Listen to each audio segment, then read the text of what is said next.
Welcome everybody to today's session on this whole school fee issue. We know that private schooling dominates the urban Indian educational landscape, and pretty much most middle class are ready to pay and willing to pay more for private schooling because of this perception that public schooling, government schooling uh, is wanting in many in terms of infrastructure, in terms of quality, and so on. And not just the upper income, but especially the lower and middle income families are also have these aspirations, and for them their children's annual school fee, like house rent, is a substantial portion of their income. Now, given the current situation in the last 1 year, there's been a huge impact because of the pandemic. A lot of families have seen their earnings shrunk, and now meeting the need for paying the children's school fees is a huge burden for them.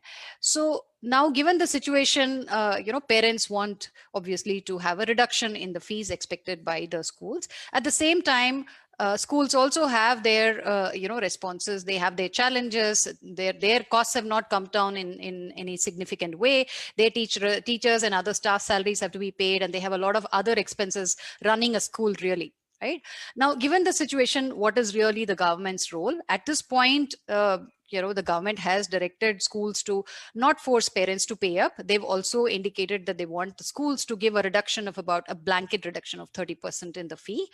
And this is now the bone of contention, right? Where parents want this reduction. The schools are saying it's hard to do that in a uniform way.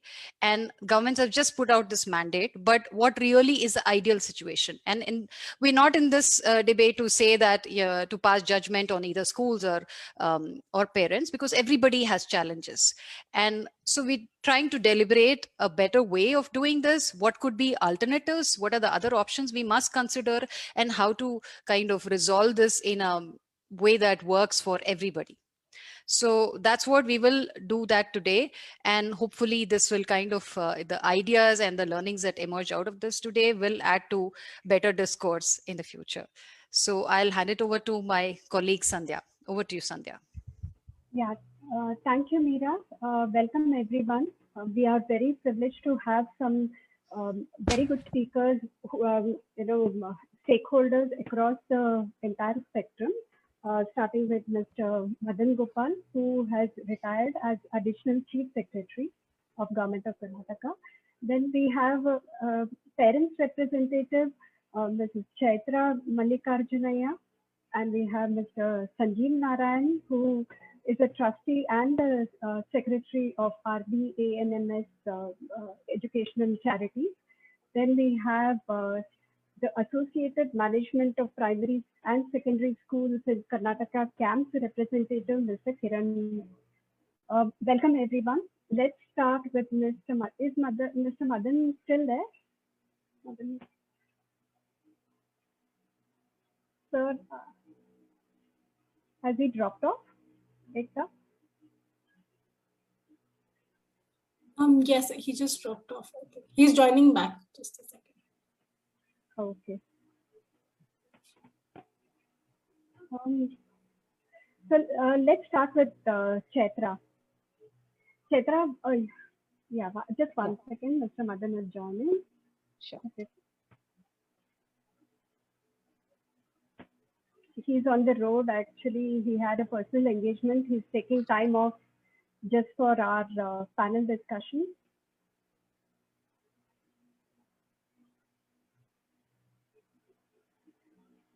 Sir, if you could unmute yourself. You're on mute. Yeah, now it is unmuted. Yeah. Can you hear me, Amma? Yeah, we can hear you. Okay. So, welcome to our show. So, the government has stepped in. After the COVID has affected the economy on a larger scale and every aspect of our life. And government is doing a lot, I agree. But in such a situation where the impact is being felt across the board, whether in terms of school fees, whether it's parents, school management, teachers, everybody is affected by that. So what is the government's responsibility in such a case? How does the government handle such a situation?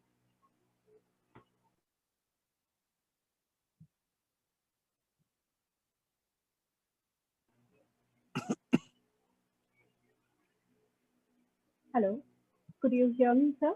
Yeah, we can hear you. Are you asking me, or I thought that you will set Yeah, yeah. the tone of the panel discussion? Who will speak what, and some the logistic? If you describe, then it's fine. Otherwise, you want me to say, I can say whatever based on my little experience. Sir, we would like you to take the aspect of governance and Okay. what exactly the government is doing and how is it helping the situation. Okay. Actually, I am no longer in the government. I retired almost 5 years ago, but I was a commissioner of public instruction for 2 years. I was also principal secretary primary education and higher education in Karnataka. So here, what I could understand is that now I agree that whatever the COVID-19 pandemic is unprecedented in the world, and obviously it has affected adversely every sector. As far as education is concerned, particularly those in primary and secondary, we have a three types of. You must be knowing that we have state syllabus schools, CBSE schools, and AAC schools, and some Cambridge syllabus, etc. They have some international schools. Within the private schools, so they have a government aided school, government and unaided schools. So here the issue mainly coming with government unaided schools. So there are large number of private schools across the spectrum of those who charge for swimming pool fees, they charge for a sports fees, they charge for a library fees, and also there are many unaided schools in the rural areas. So the crux of the matter is that those who have, if you put all the number of schools, it's not every school have a each school particular categories have their own problem of complex issues before them. And as far as the what I understood is that government try to, I'm not saying right or wrong, but they categorizing the schools based on financial status is not possible, because no school, particularly those who are in Bangalore or big cities or corporation areas, they will not reveal their balance sheets in the public domain. If they release their balance sheet in the public domain, we will know what is their receipts, what is their expenditure, how much there is a capital expenditure, how much they are spending for salaries, how much they are spending for laboratories and for sports activities, that I can make out. So in the absence of that, we have to take a call. So here, what government has said, my understanding is that because virtually the whole year from March 24th, schools have not run. There are no hostels, and they're not running the libraries. There are no swimming pools, and there are no laboratories. Government said that don't collect fees for the laboratories and the swimming pools, etc. That's absolutely correct. Remaining, they say that okay, you have to. Everyone says that they have to pay salaries of both teaching and the non-teaching staff. Government said that collect only up to 70% of the fees due. This, what I read in the newspapers, initially both parents organizations as well as the private management, the unaided private school management association, they have agreed. Suddenly some sort of issue came. No, we will not be able to run. I'm surprised that, because there is a, if you look at the issue holistically, a teacher, a management of a school and the parents, they are not adversaries. There should be trust between them. Yes, there is a difficulties for parents, because as I know, many of the, including well-known IT companies, they didn't pay salaries full because most of their employees are working from home. So similarly, some of these institutions in private sector, there is some sort of a, unofficially they have reduced salaries to 40-50%. So under this situation, if you are expecting the parents to pay the full fees, and for that too where the school has not run, so this I consider is quite logical and reasonable. whereas the managements say that their stand. If you talk to the management, in fact, after I got invitation, I spoke to few school managements in Gulbarga, few in Bijapur, few in Mysore, few in Belgaum. Generally, they feel that stand taken by government as far as requesting them to charge only 70% of tuition fee is appropriate. But I'm surprised that why the particular those schools, if you are coming out saying that ask us to pay full fees, parents say, I don't think it is justifiable. So I feel that if you go in detail, what is the cost of each seat? Because we know some of the well-known schools, what type of a capitation fee they collect. Because as a commissioner of public instruction, I requested many parents who came to complain to me. I said that please give me a complaint in writing so that I can take some action as per Education Act on those schools. But no parents want to complain. So here, ultimately, it is the parents and the school managements have to have a mutual trust. If there's a trust deficit, things will not move. There is a deadlock. So this is my view. Thank you, sir. So, in effect, you're saying the overheads a school faces are generally the 30%, it comes into the 30% bracket. That's why you feel it's justified for the government to withhold that and charge the rest of the fee. Now, sir, there are a bunch of arsenal and public policy instruments which the government has.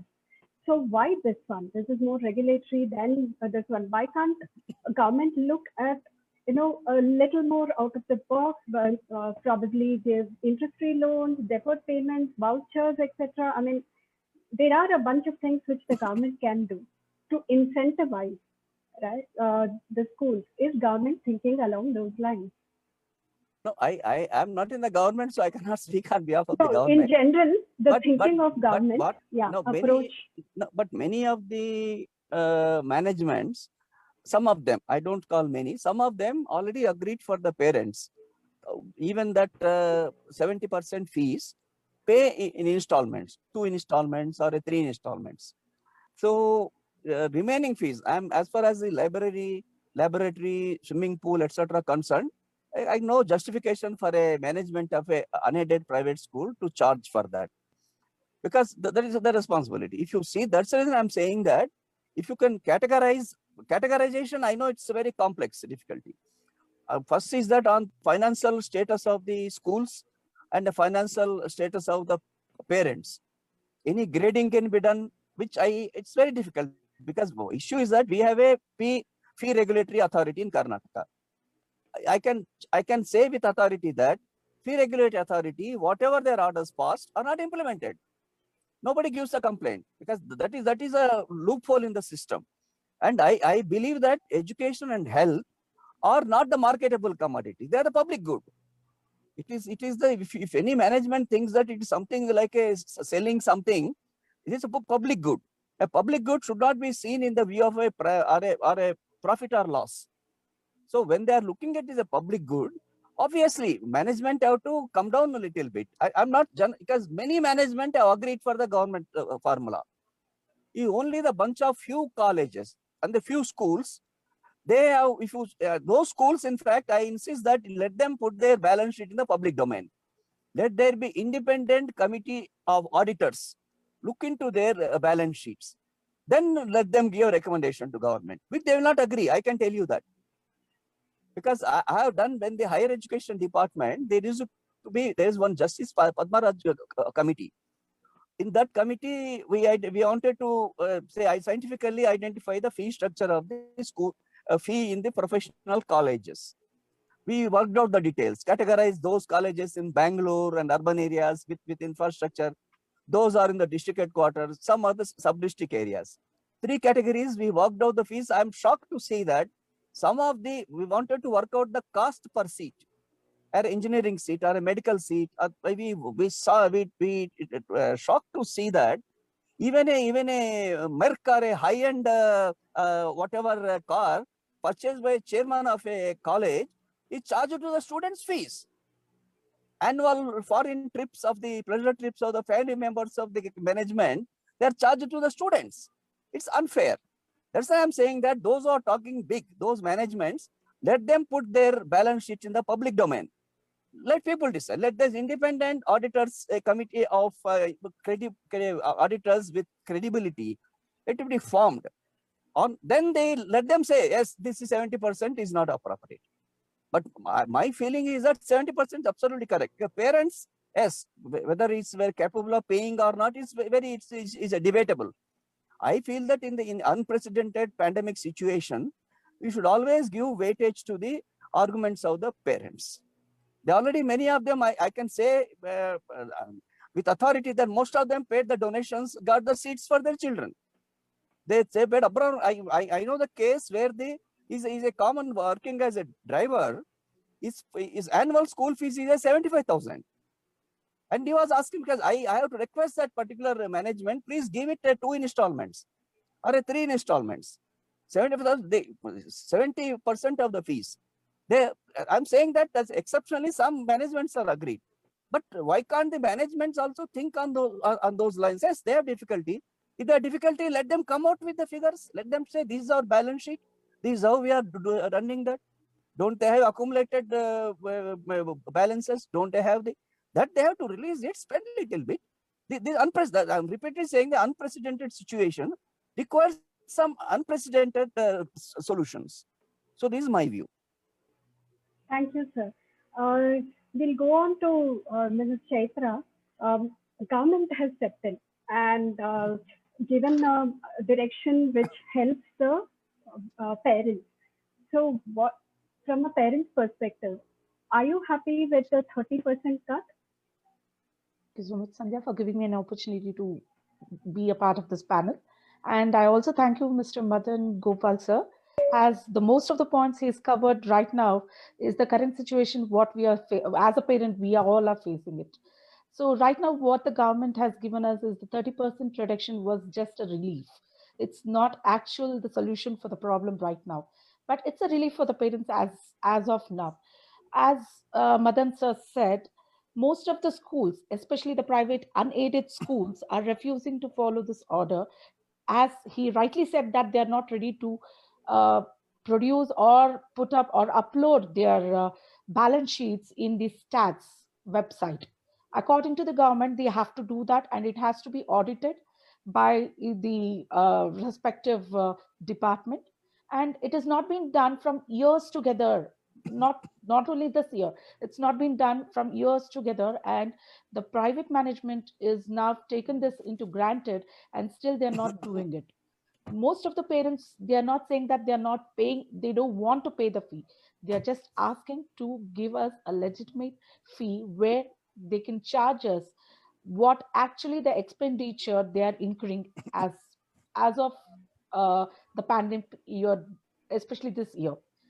As sir said, we had most of the schools parents had approached the private managements of their respective schools, and you should have seen the behavior of the management towards the parents. It was so rude.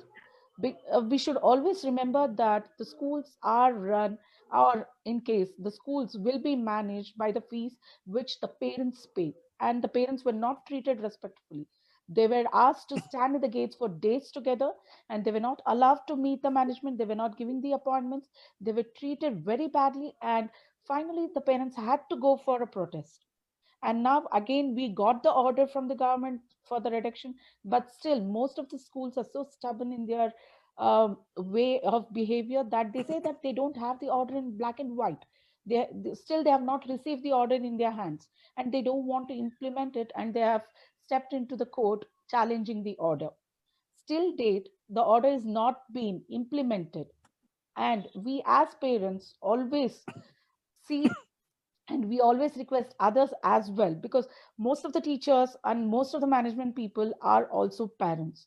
Please think in a parent's perspective as well, not as a business or not as a profit making organization. Most of the schools in Bangalore, if you say it's an unaided school, it's always been attached to a trust or an education society where according to the law should not be making any profit.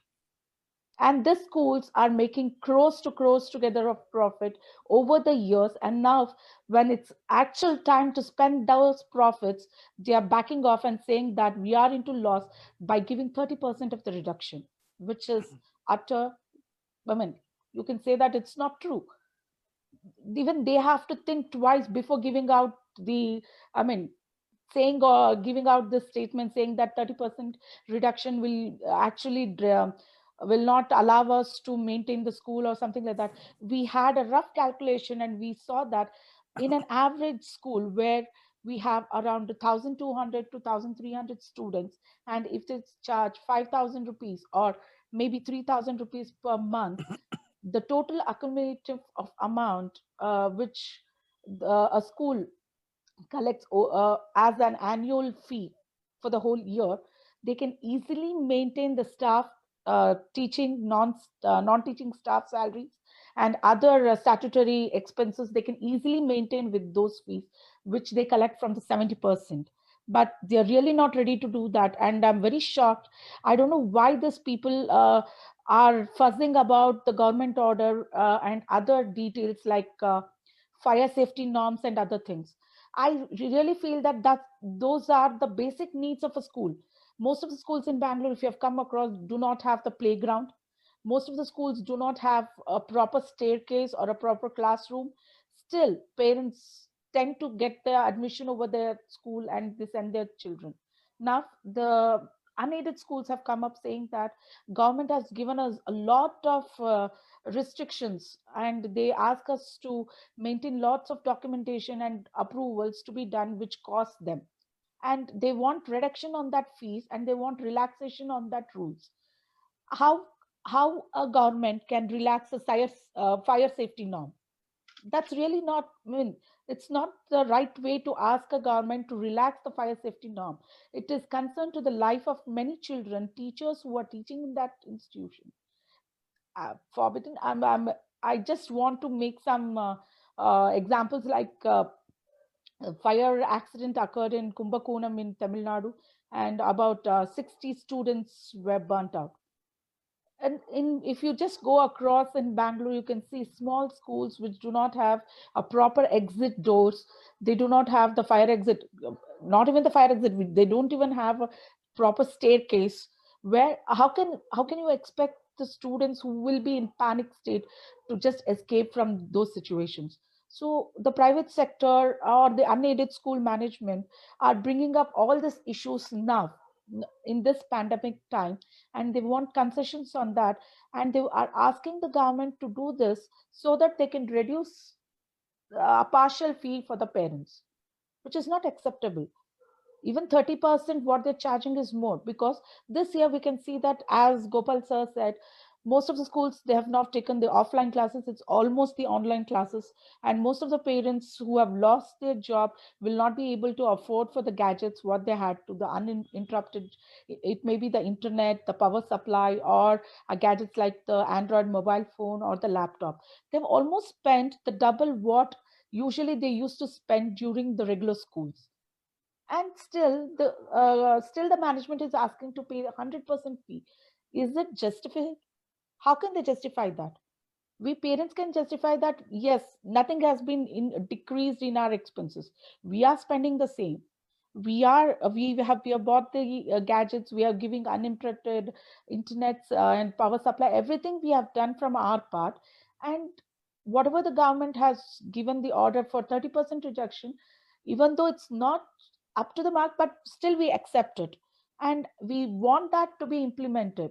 And in future we always I always feel that we need to have a fee fixation committee where we can have a check on the private schools who keep on increasing the fee by mostly by 20 to 23% every year. We can't just imagine, even in our jobs the increment will be in single digits, but when it comes to the school fees it will be in double digits. It will be almost near to 20% every year to year. Can you just imagine a person who got admission in LKG, by the time he passes out the 10th or plus 2, the parent might have felt that, why did I get my child admitted to this particular school, because the expenses are very more. So we need to have a cap on this increment, where most of the schools do not follow, even though we have it in the rule.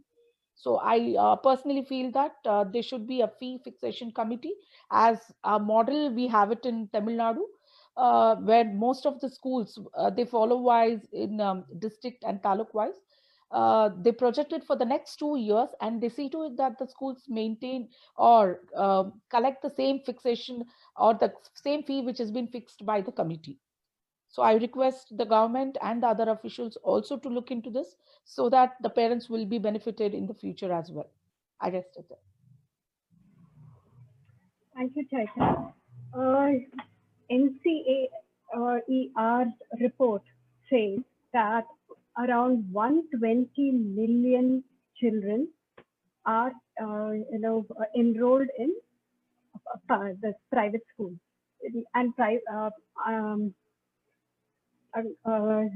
the reality is that private schooling is not just for the upper middle class or the upper higher income groups only.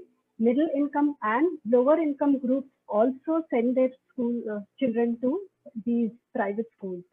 So, Mr. Sanjeev Narayan, is this 30% cut in tuition fees too much of a cut for school management? You are a part of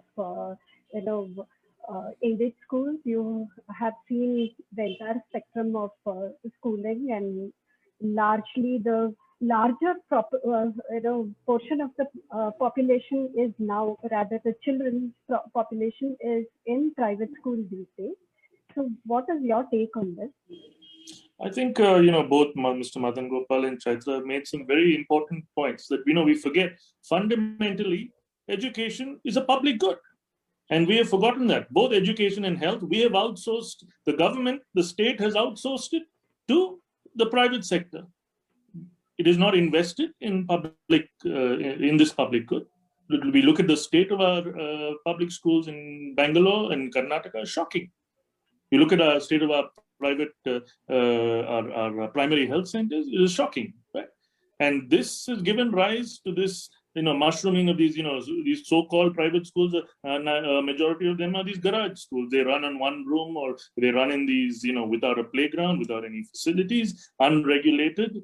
And as Chaitra also rightly made the point, that a school has to either be a public trust, a charitable trust, or a society. It's not a business. It's a non-profit. And the way the government has let these private schools flourish, and for reasons best known to them. I mean, I don't want to say, make things explicit, but everybody knows why these private schools are. And as you made the point, 120 million children who parents can't afford to send their kids to private schools are sending their kids to private schools in the hope that they will get some sort of education, which they fear they will not otherwise get in a public school in this country. And from the perspective of, so we are a private, we run private schools which are aided as well as unaided, both. We have aided as well as unaided schools. And, we have seen, children, parents who can't even afford now to put 3 square meals on the table, right? We have parents who, both the parents have lost their jobs. Now, for us, it is incumbent on us to support in what is a school? A school is a support mechanism for, it takes a village to raise a child, and the school is an integral part of that system. And you need to support your parents and your kids. So, and this year is actually, it has shown, it has exposed our system, and it has exposed what actually the so-called state is basically washed its hands of, and if you look at even digital access, they're talking about online education. Vast majority of these kids have no access to digital devices. They can't afford digital devices. They have basically had no education over the last. It's a very few. The people who talk about their kids on online is a small, minuscule minority. I would say it would be less than 10% of our student population has access to online classes. The rest of them basically have no access. We have literally created a new feudal society. This last year, we have created a feudal society, those who have access to digital devices and those who do not have access to digital devices. And 90% of our children have had no education over the last 12 months. And we're talking about fees and fee reduction. The fundamental point is there has been no education in the last 12 months, and the state has washed its hands off it.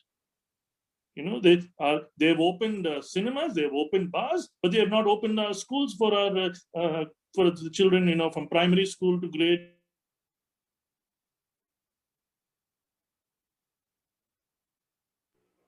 Hello.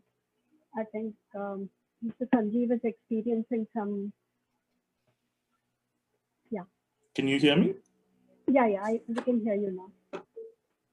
Yeah. So it goes deep to the roots of the system itself, which is as Mr. Madan Gopal said, the rules are all there. It is not being enforced. Why is it not being enforced? Yeah, we have now decided basically that the state is not competent to run schools. Therefore, the private schools are our only choice. And therefore this issue has now arisen. And as he said, let everybody put their books on record. You're either a public charitable trust or a society, but you have to make all your books of accounts public, and let everybody look at the figures. And what actually is happening on the ground is that it's being run like a business. It's run as a very profitable business. As he said, people are putting luxury cars, foreign tours, on their expense sheets and claiming them as expenses. And this is, it's a and the government is just turning a blind eye and looking the other way. Now, for example, us as a public charitable trust, I have a corpus, right? I have built up a corpus. I have built up a balance. We are supplying tablets to our kids. Our kids cannot afford tablets. We are giving the kids tablets. We've reduced our fees by 50%, and we've said that that remaining 50% you pay when you can pay over the next 12 months. Where there is no deadline, and those who cannot afford to pay that 50%, we will fully subsidize them, because that's that is our whole rationale. Is if you're a public charitable trust or a society, so you need to support these kids, not to be there to make money. And it's been turned on its head, and nobody is questioning this, right? Thank you, Sanjeev. Mr. Madan, Sanjeev made a point, yes, whether schooling or healthcare, especially in healthcare, we have seen during the pandemic, government stepping in, your dispensaries, public government dispensaries stepping in. Audio is. Sorry, can you hear me? Yeah, so we have seen that government facilities have been able to scale up and do things which we thought only private hospitals could do.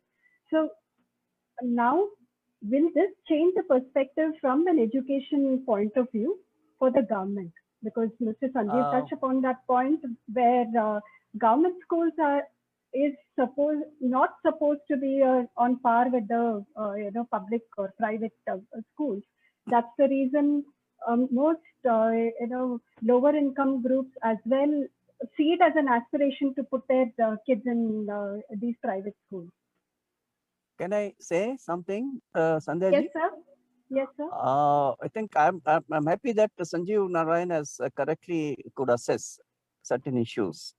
If you see the most of the schools, unaided private schools, or either the public charitable trust or a registered society. And if you read the provisions of Indian Trust Act, no trustee can take any salary. They have some honorarium they take, it's a different thing. And whatever funds mobilized by the particular charitable trust, those funds cannot be utilized for any commercial purpose. If the really government want to, I don't know, I don't advise that.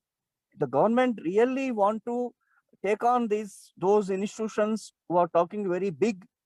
If you could direct them to produce their balance sheets and their records, and see that whether the whatever fee collected, whether utilized for any commercial purpose, or acquiring some immovable assets, that's a total violation. Government have provision to take over those trusts, including those formed as a registered society. There's a provision.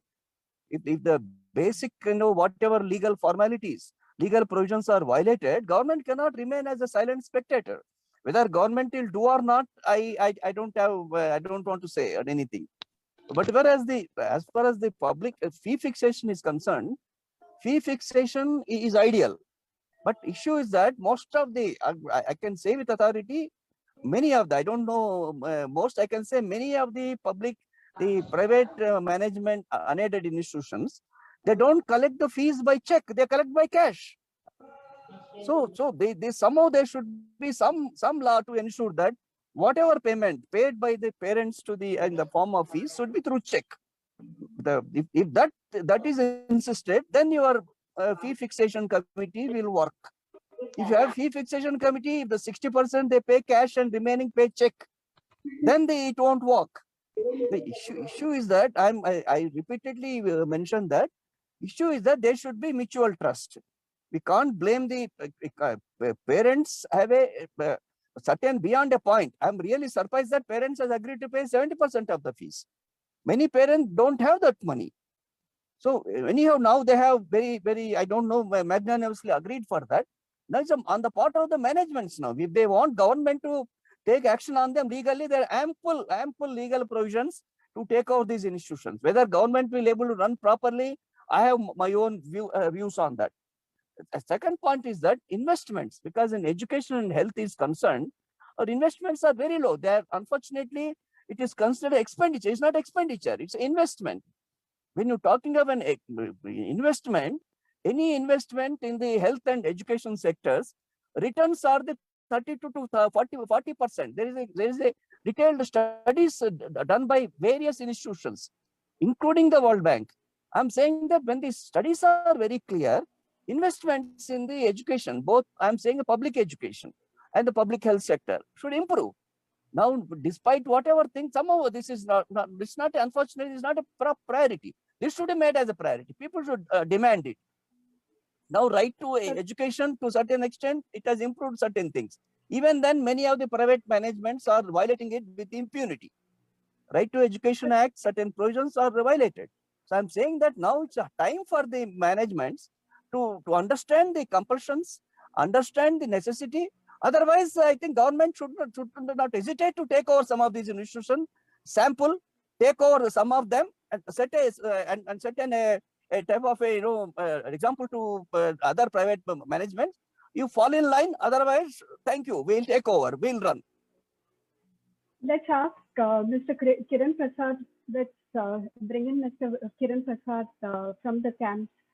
So there's a lot being said, okay, on the management side of things. On one hand, there is the entire managing of a school itself is a complex job, and COVID has impacted everybody, including the management as well. So Mr. Madan touched upon a very important topic, which is the transparency issue. Now, can you demystify us on the budgeting of a school, what component? Now they have assumed 70%, it would be sufficient to run a school in a year, the 70% of the tuition fee. Would you think that's a fair assessment? Firstly, thanks, Sandhya, for bringing me in for this discussion. Good evening, Madan ji. Good evening, Sanjeev ji, and Chaitra. So these are the names that I could catch. So I have a very difficult position to defend because I represent a bunch of schools which are in we call ourselves budget and affordable school category schools. So we are around 4,000 people who fall in this category. We are between 10,000 rupees to, let's say, a lakh. We are not beyond 1 lakh. Okay, and if you look at the mix of people who are part of our association, you would see a lot of people. Average would be around 35 to 40,000 rupees. This is per annum. This is the fee range that I am in. What you need to understand is, see, the fee cut reduction was never an issue. And I would like to tell you, because I participated in the meeting which happened in October, where different associations came in for the meeting. And we also had the Commissioner of Public Instruction, Mr. Anbu Kumar, who was the chair for the meeting. And you had parent associations also which came in. Now, see, this was never meant to be a deciding factor kind of meeting. It was a preliminary discussion to discuss what is the way forward, what is the kind of concession that we could probably offer to the parent community. See, because one thing that we are very clear about in CAMS is, see, the parent is an integral part of the school ecosystem, so is the child and the teacher. Okay, the managements are people who run the institution, and they would have probably formed a trust to the society with the objective of imparting education to a certain level, and there are several other factors which come in. But these are the three principal stakeholders in the ecosystem, and we need to cater to all of them. So in the meeting, we had certain perspectives. There were schools which said, no, there should be no concession at all. We would want to charge 100% fee for the entire year. And there were many schools which said, we are okay with 30% cut. And there were schools which said 20 to 25% cut. So this was supposed to be a discussion. In fact, I recorded the minutes of the meeting myself, because I'm part of the co-committee in CAMS. I recorded the meetings. But surprisingly, what happened was, a couple of days later, you had minutes with certain points completely omitted. And finally, the 30% reduction that was decided by the government at that point in time was not actually 30%. For example, if you look at the fee structure of a school, you have something called the tuition fee component, you have something called the term fee component, and you also have the special development fee component. So in CAMS, we took a stand that if we have a fee cut of 20 to 25% on the overall costing of the fee structure of the school, it is still going to be affordable. So this was what we had said. But what they did was, there was a particular association which said 30% fee cut is advisable and we can manage. So that was taken as a blanket cut. And what they did was, they said that 30% of only the 100% fee tuition fee component in that 30% fee cut will be accepted. So this is where we find it objectionable, because the actual cut to the school is probably in the range of 55 to 60%.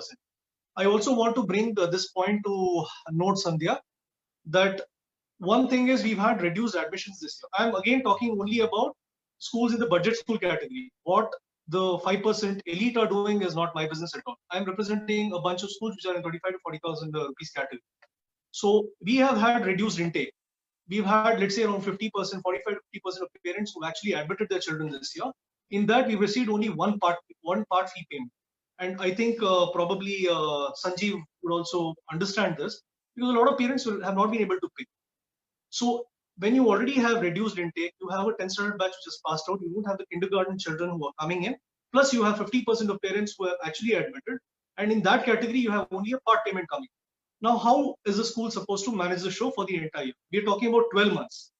Okay, so this has been the fundamental problem. It is not about the fee cut, it is about the quantum of the fee cut. So I want to specify that fee reduction was never an issue. It was the quantum of the fee cut and this arbitrary, unscientific way of looking at the costing of a school. This was the issue for us. And also immediately, I think the fee cut thing, the decision took probably around 3 to 4 days to implement. And exactly one day after that, you had a fee dispute committee which was formed, and you had people from the government, 3 people from the government who were supposed to be on the committee along with the parent, and you had one school trustee or a principal who had to handle 4 people. So again, we found it very irrational, because you should be able to defend yourself as to why you're charging a certain fee and so on. When you have 3 people from the government and 1 parent, and you have 1 person across the board, you do not have a fair discussion. So this again has been an issue for us. And one more thing I want to counter to what Mr. Madan Gopal was saying, because he's had experience as the Commissioner of Public Instruction, he's also been the principal secretary of what he discussed just now. See, our problem is that we live in a welfare state. What has the government actually done to support schools? See, because as on today, 43% of all children in Karnataka are coming to private schools for reasons obvious to everybody, 43%. And I also want to specify that 78% of all children, 78% of all children in private schools are paying a fee of less than 1,000 rupees. And this I'm pulling out from the Ministry of Statistics. It is not my data. Okay, when you have figures like this in front of you, it is very easy to create a blanket ban and say everybody is bad, but that is not how it works. 5% will play truant. I think action has to be taken against such people. But what about things like, property tax? This year, there is no concession. We have to pay full property tax. Nobody has bothered about it. See, you take from money. You can always ask for a fee concession, but what has the government done for us? You have not given us a concession on the property tax. You have not given us a concession on EMIs. Why is the moratorium for 6 months when we have a cut for 12 months? Why can't the moratorium be extended? Why can't every day I'm getting calls? I have 10 to 15 calls from schools saying that my vehicles are being seized. They're not able to pay. They're not able to pay the finance companies. The people who are saying that they'll auction the sites on which the schools are located. So we are facing extreme stress at this point in time, and it is not hunky-dory like what people are saying. See, a lot of schools which have legacy schools, they have had a history of 50 to 60 years, 100 years, and many people over a period of time, because of shrewdness and probably because of the right financial sense, they've been able to build a corpus. There are many schools which came into existence in the last 10, 15 years. I can bet, Mr. Sanjeev, that building a corpus in 10 to 15 years is a Herculean task, because a school owner would have probably taken a loan to buy a site for the school, for the capex cost, for the running working capital expenses. And these are all part of what we have to service as a loan for probably 10 to 15 years. So what I'm saying is, see, a blanket fee cut is not an answer. What is it that the government has done? See, in many countries, the government has stepped in. They've helped to subsidize salaries of teachers. They've given concessions in terms of property tax. They've given concession in terms of bandwidth. Bandwidth has been offered in places like Kenya. Kenya is giving free bandwidth to all students. Anybody can probably log in, and the online classes can go seamlessly. In a country like India, and that too in Bangalore, which is supposed to be the IT capital, nobody's even bothering about it. It is either imposed on the parent or it is the school's responsibility. If the school is not doing the online class, it is the fault of the school. And if the parent is not able to come in, it is a question of affordability because of loss of pay and so on. So what I'm saying is, see, taking certain decisions in favor of parents is perfectly fine. We do not have an issue with that. This imposition and violation of the rights, because constitutionally we too have, as a school owner, I too have a right to probably practice a profession of my choice. I too have a right as a citizen of this country to say, no, this is wrong. Please give me a better option. So this is exactly what I'm trying to exercise. I'm trying to say that please give us some options. Make sure that, since the pandemic has affected us equally, give us a little more leeway, give us a little more time so that, we also will be able to come to terms with things and probably move on for the coming academic year. So this is my submission, man. This is what I wanted to say. And also one last thing about the balance sheet that Mr. Madan was pointing out. See, the balance sheet is a public document. And in fact, one of the prerequisites for getting our RT reimbursement is that we have to load this on SATs. I think no school will probably be allowed to take their RT reimbursement if they're not loaded it. Okay, so this is definitely a public document, and every school would have uploaded their documents onto the SATs portal. Now, whether it has to be accessible in the public domain to everybody is a call that probably the government has to take. And if the government says that we have to do it in the future, I think that is something that we will have to consider. Okay, but personally, what I feel is, see, it's a very tough ask, because in that way, I think every citizen in this country has to have his IT returns accessible. Because if I have a query, how do I know that somebody has taken a pay cut? So the IT is something that we'll have to figure out. There are so many companies across the country. There are so many proprietorships which are under declaring. So why shouldn't this become public? So there are multiple things that we have to think. I'm saying that if you are applying a rule, let us clean up the entire country. Why are you looking at one sector in particular? This is my submission, man. Thank you, Mr. Kiran. See, in the entire, different stakeholders, we are getting a perspective. One perspective which we haven't talked about till now is the teacher's perspective. So we will play a clipping of a teacher. Ekta? Yes. Can you play? Yeah, just a second, please.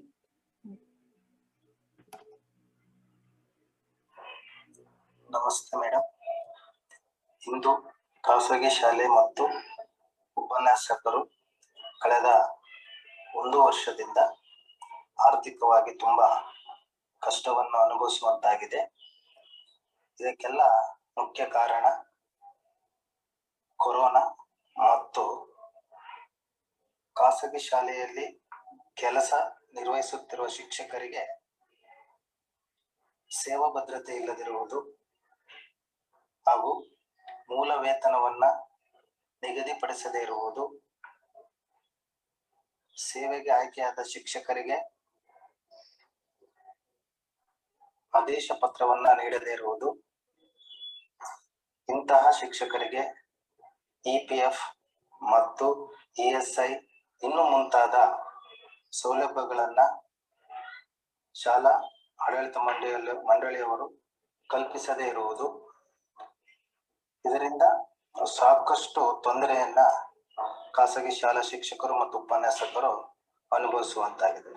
ಇದರ ಜೊತೆಗೆ ಕನಿಷ್ಠ ವೇತನವನ್ನ ಶಿಕ್ಷಕರಿಗೆ ನೀಡಬೇಕು ಮತ್ತು ಅವರಿಗೆ bank ಮುಖಾಂತರ ಅಥವಾ online ಮುಖಾಂತರ ವೇತನವನ್ನು ಪಾವತಿಸುವಂತೆ ಆಗಬೇಕು. ಏಕೆಂದರೆ ಇಲ್ಲಿ ಕಡಿಮೆ ವೇತನ ಹೆಚ್ಚು ಕೆಲಸ ಮಾಡುವಂತ ಪರಿಸ್ಥಿತಿಯಾಗಿದೆ. ರಾಷ್ಟ್ರ ನಿರ್ಮಾಣ ಕಾರ್ಯದಲ್ಲಿ ಶಿಕ್ಷಕರು ಕೈಗೊಂಡಿರುವಂತಹ ಕ್ರಮಗಳು ಇಂದು ಅವರಿಗೆ ಒಂದು ನೆಲೆ ಇಲ್ಲದಂತಹ ಪರಿಸ್ಥಿತಿ ಉಂಟಾಗಿದೆ. ಇಂತಹ ಶಿಕ್ಷಕರಿಗೆ ಇದರ ಬಗ್ಗೆ ಸಾರ್ವಜನಿಕ ಶಿಕ್ಷಣ ಇಲಾಖೆ ಮತ್ತು ಸರ್ಕಾರವು ಪರಿಹಾರ ಮತ್ತು ಸೂಕ್ತ ವ್ಯವಸ್ಥೆಯನ್ನು ಕಲ್ಪಿಸಿ ಕೊಟ್ಟಾಗ ಮಾತ್ರ ಎಲ್ಲರ ಶಿಕ್ಷಕರ ಒಂದು ಸಮಸ್ಯೆ ಬಗೆಹರಿಯುತ್ತದೆ ಎನ್ನುವಂಥದ್ದು ನನ್ನ ನಂಬಿಕೆ. ಹಾಗಾಗಿ ಈ ಮೂಲಕ ಎಲ್ಲ ಶಿಕ್ಷಕರ ಪರವಾಗಿ ತಮ್ಮಲ್ಲಿ ಈ ಒಂದು ಮನವಿಯನ್ನ ಮಾಡುತ್ತಿದ್ದೇನೆ. ಧನ್ಯವಾದಗಳು. You heard the teachers had joined the management and were on the street demanding their, bringing out their issues. And some of these are long pending issues, which has sort of worsened because of COVID. This is a teacher who had lost his job, so he was not getting his salary, so he had to take up a private job. Then he lost his job, so he came back to teaching as a part-time teacher. The effort is the same, but the pay is half. So, Mr. Kiran Prasad, this year, on the whole, there are a lot of contract teachers who have been taken. And are they getting the basic amenities and basic salaries? This is a big. Sandhya, it's a very big. In fact, I would say that see, when you look at the teaching community, the threshold for pain is very high. That is what I would like to say, because the kind of mental agony that a teacher has had to undergo in the last 1 year is unbelievable. For example, you're talking about 50%, 75% pay cut. So that is one aspect. Very simple things. For example, one of the things that we had asked for the government to do is, we had said that, can you at least work on a mediclaim policy for the teacher and a family, so that worst case scenario, if they undergo a medical crisis, at least they'll have some basic coverage. That is still under consideration, and I'm very doubtful it is going to happen. We had also said that, see, teachers are also frontline COVID warriors. Right now, 6th to 10th class is running in many schools. One basic vaccine is something that could have been done. That has also not been taken care of. When the pandemic began, we had asked that at least in the rural areas, at least give a food kit to the teacher, because you were not allowed to go outside, and it would have costed 850 to 1,000 rupees per teacher. That has also not been provided. So you have to understand that teachers are completely marginalized. You talk about a noble profession and you say that teachers are very important to society, but this is the level of treatment that we are subjecting to our teachers. And one more thing that I would like to point out, Sandhya, is that, see, when the situation is so acute, why would the teachers and the management come on the streets in those kind of numbers? When you talk about 35,000 people on the streets, it is not a small number. and you will see that there is still a lot of interaction between school managements and teachers, because I think the only people who have been able to understand the pain points and also try to support the teachers. I can give you endless number of examples where people have taken private loans in order to pay salaries. Okay, I'm talking about 2.5%, 3% interest. This is the reality of Karnataka today. Okay, a lot of schools have taken these kind of loans to give that basic 50% salary. Okay, this has happened across Bangalore, and if you go into the rural areas, it's even worse. This is the reason why there is so much trust, and that is why you've had teachers in those numbers working alongside the school managements to question the government as to what the government has done for the welfare state. As a welfare state, they've done absolutely nothing. You cannot wash your hands off. And to say that you will take over schools and trust, first run your schools properly. Government schools are in such a shabby state. Try to run it properly. Once you show that something can be done properly, then you talk about how schools can run. Private schools cannot be taken for granted. As I said, we are a very big number, 43%. You cannot just, and also if you talk about the quality of education and the kind of results that we're throwing up, you cannot just throw us into the litter and say you'll come and take over whenever you want. This will definitely be contested. And as an association, we'll definitely confront this. We will not take things lying down for sure. That I'm very sure. That I'm very confident about. Can I say something? Yes, sir. Please Yeah. go ahead. See, point number one is that when saying that the quality of education, there's no dispute. Yes, government has to invest in the schools, a lot of infrastructure, because you know that there is a right from DPEP to Sarsiksha Abhiyan, and a lot of investments are done, because as part of the 1986 new policy of education, and the way things are improved, they've improved. We can't say that things are not improved. If you see the issue is that it's a unprecedented situation. When you're talking about unprecedented situation, again, trying to paint all the schools with the same brush, I don't agree. It's not correct, because you are saying that as teachers. And I remember that way back some 10 years ago, government of Karnataka brought out an act. There's a minimum salary should be paid to the teachers in the private schools. It's about unaided schools. And also the process of recruitment, certain roster system should be followed. These are already there is a law. But thing is that if you have a law, implementing mechanisms are poor. And then managements, after all, managements, if they are the responsible to go see that whatever legal provisions are followed strictly. And most of them I don't want to follow. I'm saying that you are only taking a Bangalore centric. No, there are schools in Gulbarga, schools in Bijapur, schools in Raichur, schools in different the areas where there is educational backwardness is very high, where the fee structure is very low, by the way. You are saying that a school managements by taking loans and starting the school, this is an exception. See, I'm saying that I say that you cannot brush all schools with the same paint all schools the same brush. So therefore, one issue which in fact as a part of a core committee task force for higher education, there we made a specific recommendation long back. In fact, in the first 4 months of this pandemic, we say that not only property tax and electricity charges by Westcom and other utility organization, BWSSB, and the municipalities and corporations, we say that give a 50% waiver. We say that give the 50% waiver for this. And at least we say that, okay, if you are not rebate, they agreed to give rebate, the rebate doesn't work. I say that as far as the schools are concerned, educational institutions are concerned, this should have been done by the government. That would have at least to whatever the financial burden should have been come down to a certain extent. That could have created a conducive atmosphere for a mutual trust. That's point number one. Second is that whether taking over institutions, etc., I can cite an exceptional government schools, exceptional.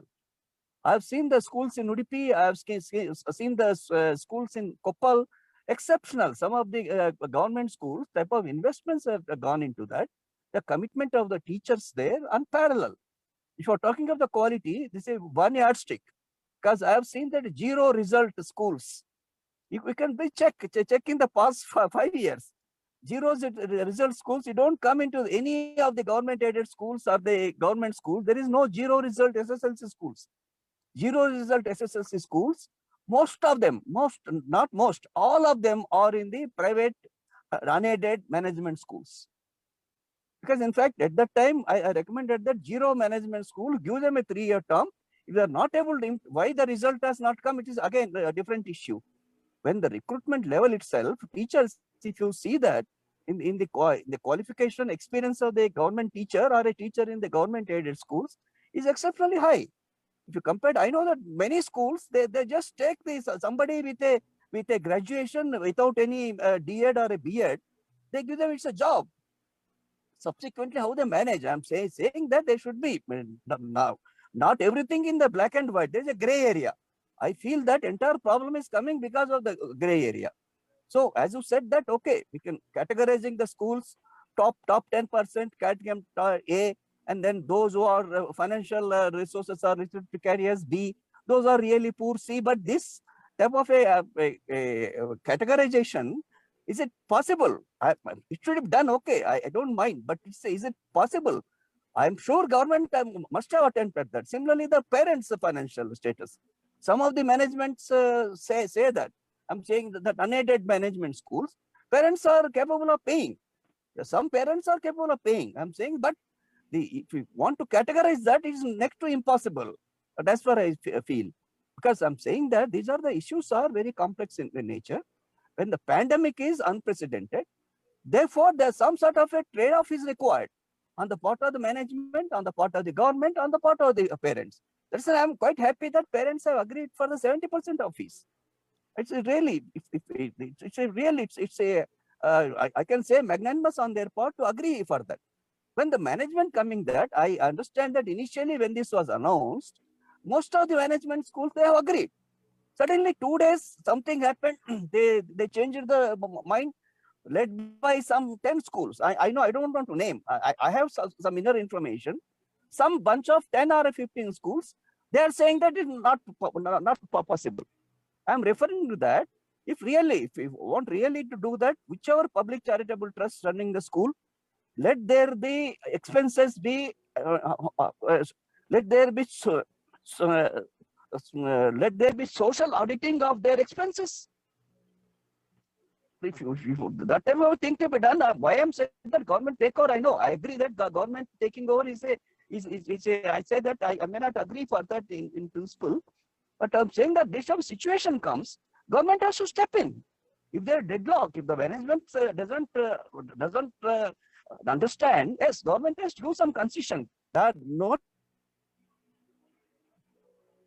Hello. I think he's experiencing some difficulty. Sandhya, can I add a few points over here? Yeah, please. Yeah, Mr. Kiran was talking about the teachers participating in the protest, and he said that they were large in number, and they were one of the most exploited. I'm sorry, Mr. Madan sir is on live now. Yeah, sorry, just I'll complete because I have to go inside. Sir. I'll not be able to. I can come. I'm coming to Bangalore tomorrow anyhow. I'm saying that exceptional situations require a type of a trade-off. Because I'm saying that when you're talking, you have to talk honestly. If you want to say something to say, conceal and say something, I'm not blaming the management, but I know the management which are doing like that. So it's a give and take. The worst scenario, violations, if they want to, government has to say, definitely they can do that. Why mercilessly they can do that? Your government is meant for that.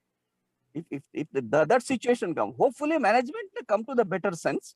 Come to otherwise let them come with a formula. Okay, 70% is difficult. Okay, come to the increase it by 5%. Yes, put the demands, whether the property tax or electricity charges, water charges, other water public utility charge that give some concessions, some deferment. Yes, let them put before the government. Whatever government, to the extent of possible, government will agree, I am sure. So this type of a give and take is required. This is my comments. Sorry, I have to go for a function. Please excuse me. I'm taking leave. Thank you so much, sir. Taking time off from your busy personal time and giving it to us. Thank you. Thank you. Yeah. Thank you, Sandhya. Thanks all. So let's take some of the queries which have come on the chat box. This, Mr. Kiran Prasad, is there any law where each school must have a parent association too? Would schools be open to that? Yes, in fact, one of the things that is part of the Education Act is that there has to be a parent association in the school. I think this actually came from the SDMC Act, where in a government school you had people from the parent community and people from the panchayat, especially in the rural areas, to come in and form a school development monitoring committee. So the SDMC is not applicable in its entirety in a private school, in a private institution, but having a parent association is not a bad idea, and many schools have explored it. And we've had some very valuable suggestions as well from parents who are part of this association.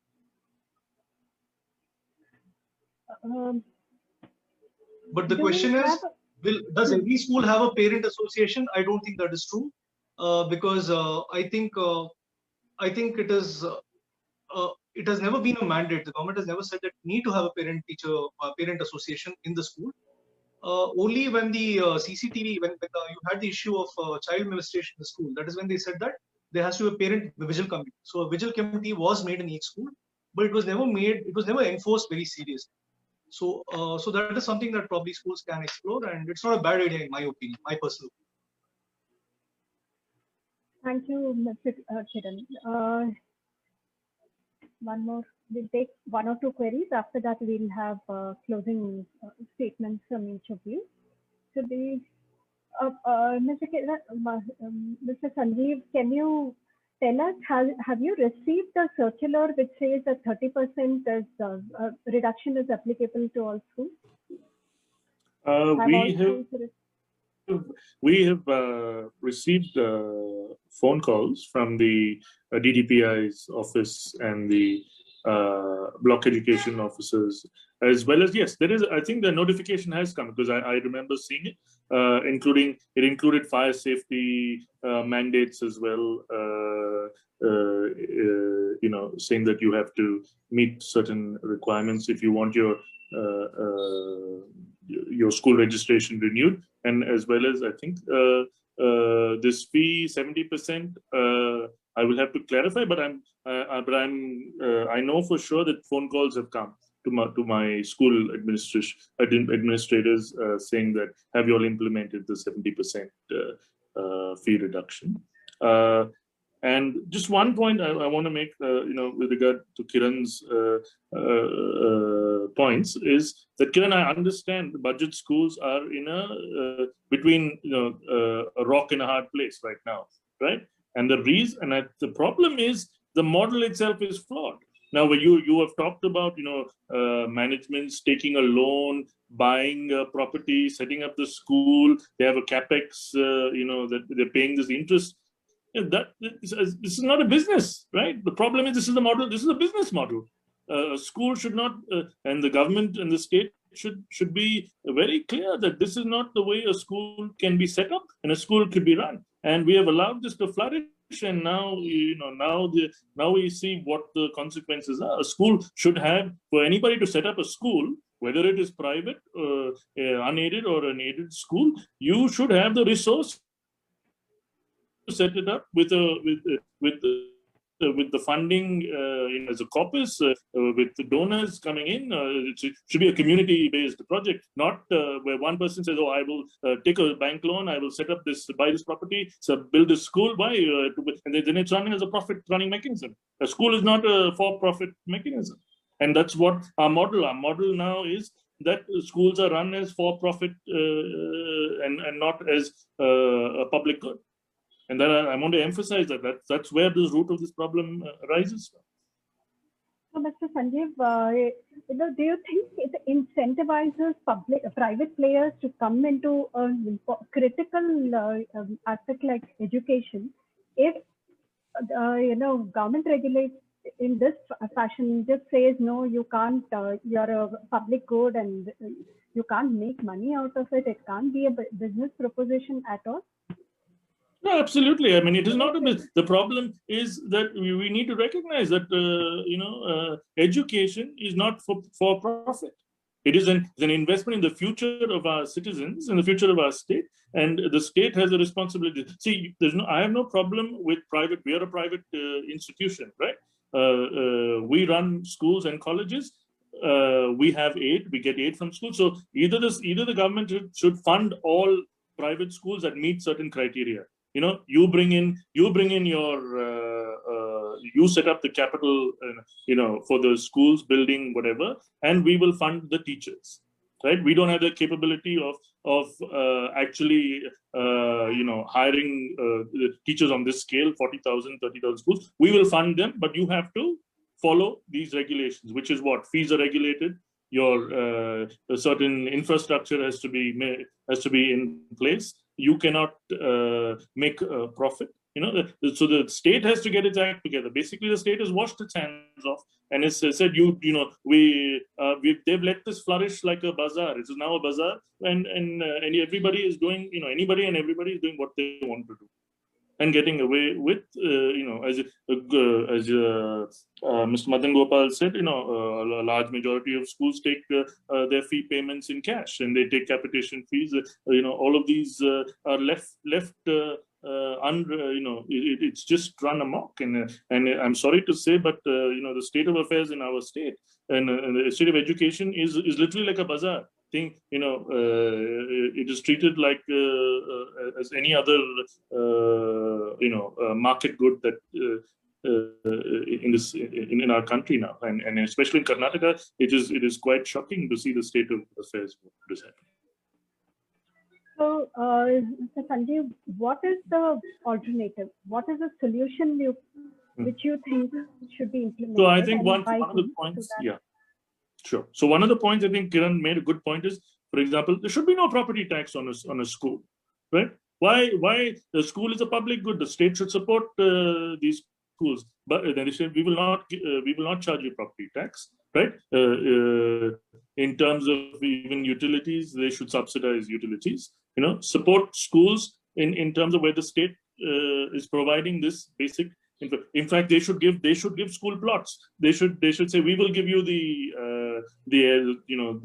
plot. We will give it to you on a lease, on a nominal amount, a notional amount. So then it doesn't become the situation where you borrowed money, you're putting up these schools, and then you have to, you know, pay your teachers. Teachers should be funded by the government, right? Whether it is run by the private entity, or if it meets certain criteria. Because the state is, it's the state's duty. They should fund these schools. They're performing a public service. They should fund it. But you must, you know, meet these guidelines.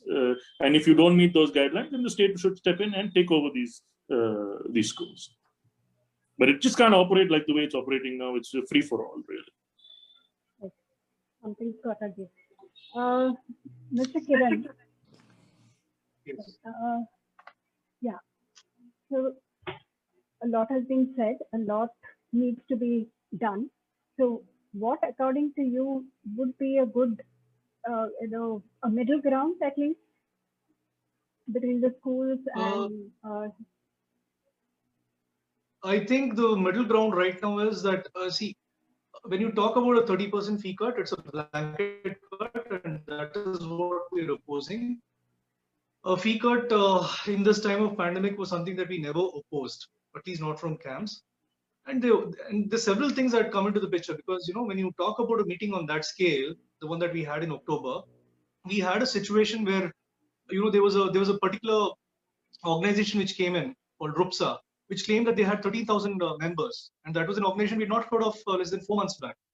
If you look at the total number of unaided private schools in Karnataka, it is 11,700. So how could somebody have 30? And we have around 3,800 registered members. Then you have the ICSE Association, which has around 1,000 schools. When you look at all the numbers, I have no idea how they could claim that they had 30,000 representation.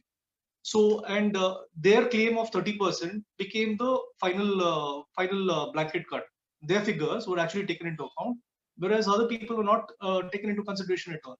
So, you know, things like this, that is why it is very important that we record the minutes, what was discussed, what was the perspective of different parties who were present on the table. This is something that has always been overlooked. So I still don't get a sense of why this happened and why somebody could not have documented this better. And also, I was just looking at some of the comments, Sandhya, in the comment section, a couple of people. So I can see a couple of members from Voice of Parents as well in this. And see, the problem is, see, when you catch on certain things, for example, I just saw a comment which said that PTA is compulsory, don't you know that? you have to understand that the Indian Education Act and all the rules and regulations probably runs into something like 800 pages. You cannot expect every person to have memorized everything and to know every rule offhand. That is why you have to refer to things, and if something is not right, you can always rectify it. And also perspectives of different people have you need to have a discourse where different aspects are to be considered. You cannot say that this is the only way. So an association of parents cannot say this is the only way. An association of schools cannot say this is the only way. So the middle path is that probably the fee cut that you're talking about is too severe. It has to come down.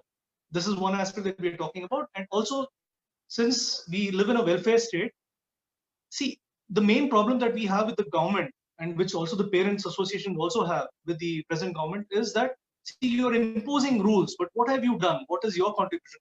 Haven't you failed us? Because we are citizens of the country as well. And you have decided to come in between, and you have imposed something on us without doing anything, to help us out. So the property tax was one aspect that we talked about. So many other things like, probably extending the moratorium is coming in people. So these are aspects that the government should have considered. They should have probably considered the quality of education that we offered, kind of people that have turned out from private schools, and given us that concession at least during the pandemic. Rest of the time, I think we're fairly self-sufficient and manage our resources. This was a time when the government had extended support, and I think it failed miserably. And this mess, in my opinion, is not the one that has been created by the parents or the school management. It is the mess that has been created by the government. Thank you, Mr. Kiran. This sort of touches on most of the aspects, but one missing, link here is the teachers' demand. How do you think that can be solved? What is CAMP's view on that? How they have also. Can you just repeat the question, Sandhya? I won't hear you clearly. Yeah. So one of the key missing things in the entire this one is the teachers aspect, who have been facing a lot of issues for a long time now. How would management help them? See, one of the things that we are thinking of is wherever possible, if it is possible to see, once we are thinking that we are looking at probably a 3-4 month time frame, where things have to get regularized and then you move into the new academic cycle. So teachers are our responsibility. We have to take care of our employees, and wherever we can probably provide an incentive, additional wages, and so on. That is something that we will have to consider, because there are people who serve with us for 4 to 5 years, 10 years sometimes, and sometimes even more in older institutions. You have to take care of your employees. So we're completely with that. But the 5th pay commission and the 6th pay commission that Mr. Madan was referring to, that I don't know, that is going to be very steep, because if I were to pay a teacher, let's say 45 to 50,000 as an entry level teacher, then the kind of fees that I charge will definitely shoot up. So this is something that also has to be considered. I think reasonable salaries for the fees that we provide is a mandate that the school has to follow. So you cannot undercut a teacher's payment. You cannot overcharge fees. I think both are gray areas. These are things that schools have to reason out. I think I always say that 5% of schools that have created the problems have, in fact, I am answering to 5% of the schools which have created problems.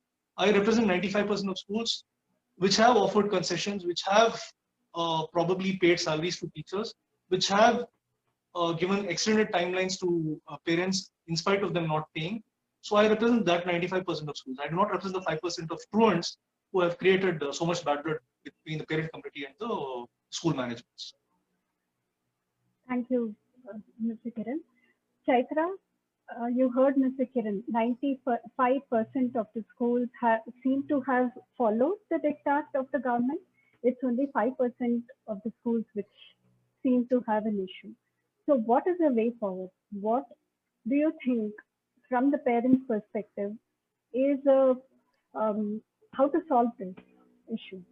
Okay, we have 2 types of goals here. One is the short-term goal, which is only limited to this academic year, I mean to say 20 and 21, and the long-term goal is for the 2021 onwards. The short-term goal is that what we parents feel that now we have stepped down we have come a step forward saying that, okay, we'll order the government rule saying that we'll accept that 30% reduction and we'll start pay the fee. Now, we request the management as well to come forward and accept this order and accept the fees from the parents who are ready to pay. This is the middle way where we can solve this problem for this academic year. And the long-term goal is that we demand for a parent association in each and every private school to be mandated. The second thing is we need a fee fixation committee where we can have a check on all the private schools who are charging more and above the regular where it has to be charged. These are the two main points where we are looking for a long-term goal. Most of the time, the teachers are being, as said, it's been neglected in most of the schools. He said that they are ready to pay the minimum wages. If you just check, most of the teachers in this pandemic, during this pandemic time, they are being paid in hour basis on a project base. And most of them have been paid very less. You can't even imagine they're paid only 10 to 15% of their salary. And they have all, if you just check their school websites and other things, they don't even upload all the details in the stats. And I can just give you one of the examples. I just don't want to name the school, but I just saw that in the stats, they're showing that there are 1,600 students studying in the school and 3 regular teachers. Can you just imagine 1,600 students being maintained by 3 regular teachers? And how the rest of the, where have the rest of the teachers been left out? When it comes to paying them, when it comes to give them a minimum wage or security or any of the healthcare packages to them, they always keep saying that the government is not doing anything. Why don't they start up with ESI or PF benefits for them? They are already considering it to be a business. Let them full-fledgedly declare it to be a company and let them give all the benefits to the teacher, including the ESI benefits, the PF benefits, and other benefits which actually the labor law applies to. Let them start doing that. Why they want the government always stand next to them to give all this aids? When they declare themselves that unaided schools, why didn't they start on their own? Why the teachers have to be neglected? Even I am a teacher. Even I know how painful it is when I get a cut in my pay. It's very difficult to maintain a family. I can understand that. But no parent is saying that we are not paying the fee. Managements are not ready to accept the fees what we are paying. That's the issue. So in my point, the two goals, what I said, the short term and the long term, has to be implemented in our state so that we have a very good bonding with the management as well as the teachers. So teachers are integrated parts of our school, as most of the time, more than 8 hours, our kids study there. They would be the next parent in the school time. So I would love and extend my support to all the teachers in this regards. Thank you, Chaitra. So to summarize, our responsible parent association, I assume, then transparency, and government help, government stepping up and doing its thing. These are the 3 takeaways which we can get from this discussion. Meera, would you like to say something? Thank you, Sandhya. So I think, I mean, you can see the frustration between the different stakeholders, understandably, right? And everybody has their, based on their own personal experiences, there's a lot of challenges that need to be overcome. I only wish that we could have had somebody from the government, the current, department members who could have come and actually shared their perspective in terms of why these decisions, why this 30% uniform versus making it flexible. So to understand the reasoning behind some of these decisions, and as well as to look at an open, with an open mind, look at alternatives, over the years, like Sanjeev mentioned, it is a state responsibility, right?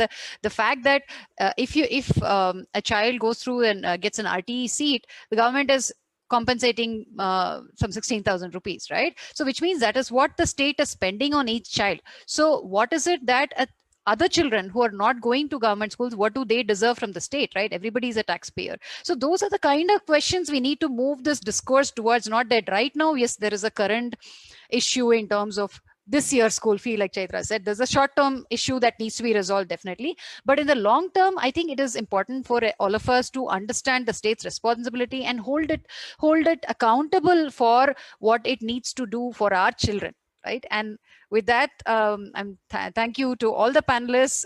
Amazing set of points that have come out, and some ideas and perhaps solutions that could help going for the way going forward. And hope let's continue this conversation. And I request all parents, teachers, school management, continue sharing your thoughts. We're an open platform. Anytime Citizen Matters, happy to, kind of look at and platforming these diverse range of views. And together we will find a way out. Thank you all. Thank you. Thank you, everyone. Thank you, Thank Meera. you. Thank you, Sandhya. Thank you, Sandhya. Thank you. Thank Bye. you, everyone. Bye.